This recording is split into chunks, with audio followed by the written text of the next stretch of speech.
lalu pasang gaya berpetaka, jadi jatuh kan kata bola balik, lihat hari dan naik semakin menyalai. Bismillahirrahmanirrahim. Assalamualaikum warahmatullahi wabarakatuh. Perkenalkan, nama saya Ismail dengan NIM 2410225. Baik, di sini saya akan menjelaskan UTS saya dengan mata kuliah Filsafat Pendidikan Islam. Baik, langsung saja ke pertanyaan pertama. Pertanyaan yang pertama itu, berikan contoh hubungan antara wahyu, akal, dan pengalaman dalam membentuk ruang lingkup pendidikan Islam. Nah, jadi ketiganya itu saling melengkapi dan tidak boleh dipisahkan. Karena kenapa? Karena wahyu itu adalah Al-Quran yang menjadi sumber utama dan landasan kebenaran yang mutlak, yang menetapkan nilai, tujuan, dan prinsip dasar pendidikan Islam itu sendiri. Sedangkan akal berfungsi sebagai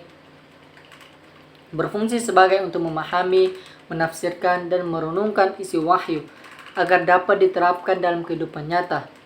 Dan sedangkan pengalaman itu sendiri, pengalaman menjadi sarana pembuktian, penerapan, dan pengembangan pemahaman di mana saja yang dipahami dari wahyu dan akal uji serta dipraktikkan dalam kehidupan nyata. Contohnya seperti apa? Contohnya itu, wahyu memerintahkan manusia untuk menuntut ilmu dan berbuat baik. Akal memahami bahwa ilmu yang dimaksud adalah mencakup ilmu agama dan ilmu-ilmu umum, serta berbuat baik berarti membantu terhadap sesama. Sedangkan pengalaman mengajarkan bahwa cara terbaik mengajarkan hal tersebut adalah dengan metode keteladanan dan pembiasaan, sehingga terbentuklah ruang lingkup pendidikan Islam yang mencakup aspek keimanan, akhlak, dan keterampilan hidup. Terus, pertanyaan yang kedua, berikan contoh konkret bagaimana filsafat pendidikan Islam dapat digunakan untuk mengkritisi praktik pendidikan saat ini. Nah, jadi dalam filsafat pendidikan Islam berpandangan bahwa tujuan pendidikan adalah untuk membentuk manusia yang berilman, berakhlak mulia, dan bermanfaat, bukan hanya sekedar mengejar nilai atau gelar itu sendiri. Contoh kritiknya itu seperti ini. Nah, jadi dalam praktik pendidikan saat ini seringkali terlalu berorientasi pada nilai akademik dan persaingan, sehingga melupakan pembentukan karakter dan akhlak mulia itu sendiri. Banyak siswa yang pandai secara intelektual namun kurang sopan, tidak jujur, atau bahkan tidak peduli terhadap lingkungan. Nah, berdasarkan itu semua, filsafat berpandangan bahwa hal ini keliru. Karena kenapa? Karena pendidikan harus seimbang antara aspek pengetahuan, sikap atau akhlak yang mulia, atau bahkan keterampilan. Oleh karena itu, pendidikan tidak boleh hanya mencetak tenaga kerja, tapi juga harus mencetak manusia yang seutuhnya, yang sadar akan tanggung jawabnya kepada Tuhannya dan terhadap sesama.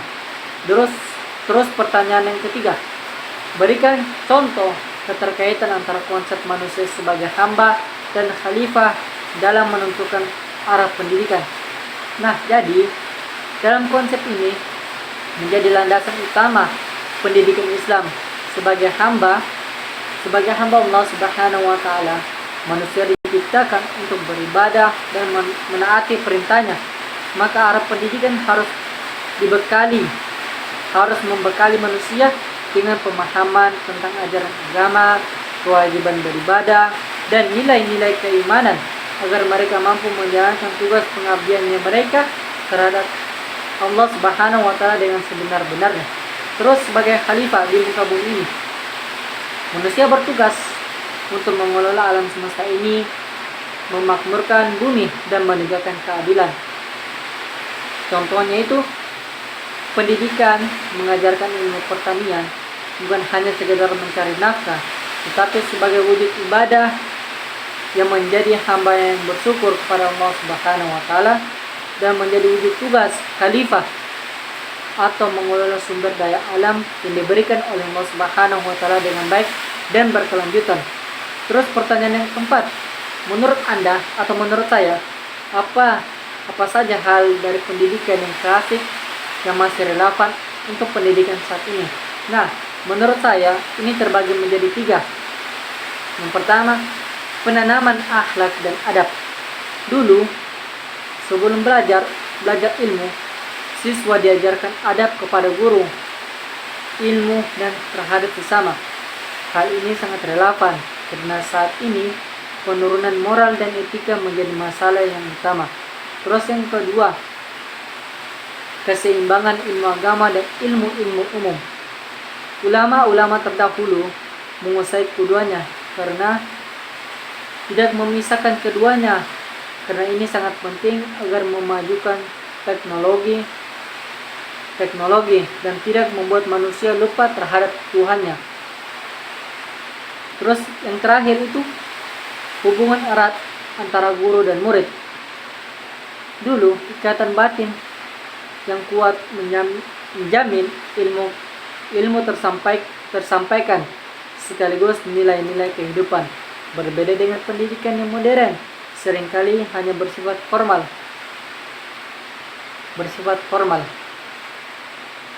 Nah, terus pertanyaan yang terakhir, apakah posisi peserta didik atau mahasiswa dalam pendidikan Islam subjek atau objek?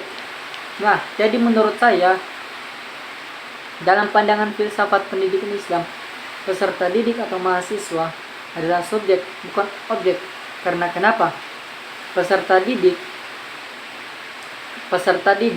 sebagai subjek berarti mereka memiliki potensi, akal, kehendak, dan kemampuan untuk berkembang secara aktif.